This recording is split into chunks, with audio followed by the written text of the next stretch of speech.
Në shtëpinë e Big Brother, çdo ditë që kalon drejt finales së madhe sjell më shumë tension, më shumë emocione dhe sidomos më shumë ankth për banorët.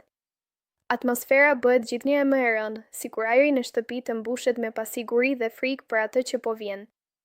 Askush nuk ndihet më i sigurt dhe çdo detaj i vogël fillon të interpretohet si një shenjë për fatin e tyre në këtë lojë të madhe. Por dita që ndryshoi gjithçka ishte ajo kur në qiell u shfaqen 4 parashuta. Ishte një moment që në fillim u duki bukur, pothuajse spektakolar.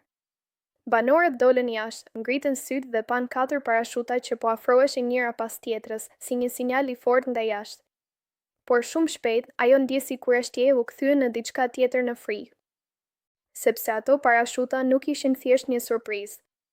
Ato u interpretuan si një mesazh. Dhe mesazhi, sipas shumicës së banorëve, ishte i qartë: miri ka mbështetje të madhe jashtë. Në atë moment, gjithçka ndryshoi në dinamikën e shtëpisë. Deri atëherë, banorët kishin pasur dyshime, kishin bërë llogaritë e tyre, kishin krijuar aleanca dhe strategji.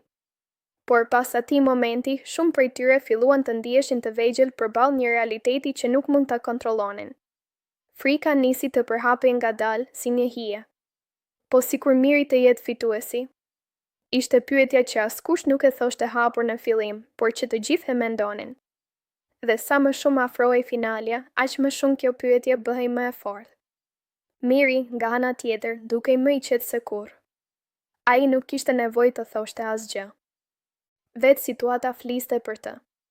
4 parashutat ishin më shumë se një simbol, ato u kthyen në një provë në sytë e banorëve të tjerë, një tregues se jashtë shtëpisë ai kishte një ushtrim mbështetësish. Kjo gjë ndikoi drejt për drejt në sjelljen e të tjerëve. Disa u tërhoqën dhe filluan të distancohen nga ai, duke menduar se ndoshta nuk ia vlen të përballen me ditë kaq të fortë. Të tjerë u përpoqën të afrohen më shumë, duke shpresuar të përfitojnë nga situata ose të krijojnë një lloj aleance të vonë. Ndërsa disa të tjerë u mbushën me një ndjenjë konkurrence edhe më të fortë, duke vendosur që të luftojnë deri në fund, pavarësisht fritës. Por një gjë ishte e sigurt, asgjë nuk ishte më si më parë. Netët u bën më të gjata. Bisedat më të tensionuara. Çdo nominim mori një peshë më të madhe. Çdo debat u kthye në një përplasje emocionesh të forta.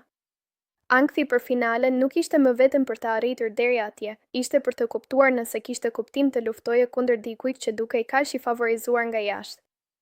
Dhe pikërisht këtu qëndron bukuria dhe drama e këtij formati.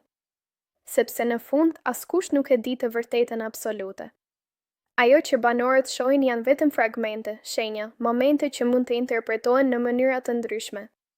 4 parashutat mund të jenë një mbështetje e madhe, por mund të jenë edhe një iluzion. Një moment që krijon panik, por që nuk përcakton domosdoshmërisht fituesin. Megjithatë, psikologjia e lojës është e pamëshirshme.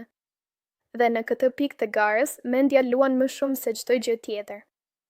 Frika që ka hyrë tek banorët për mirin nuk është thjesht për atë si lojtar, është për idenë që ai përfaqëson tani. Ai është bërë simboli një mbështetjeje të jashtme që ata nuk mund ta matin, nuk mund ta sfidojnë drejt për drejt dhe nuk mund ta kontrollojnë. Ndërkohë, publiku jashtë vazhdon të shohë, të gjykojë dhe të vendosë. Finalja po afron. Dhe ndërsa banorët luftojnë me ankthin e tyre, një gjë është e sigurt. 4 parashutat nuk ishin thjesht një moment spektakli, ato ishin pika që ndezi frikën më të madhe në shtëpi, frikën se fituesi mund të jetë tashmë i vendosur në mendjet e publikut. Por deri në momentin e fundit, loja mbetet e hapur. Sepse në Big Brother, gjithçka mund të ndryshojë edhe kur duket sikur gjithçka është vendosur.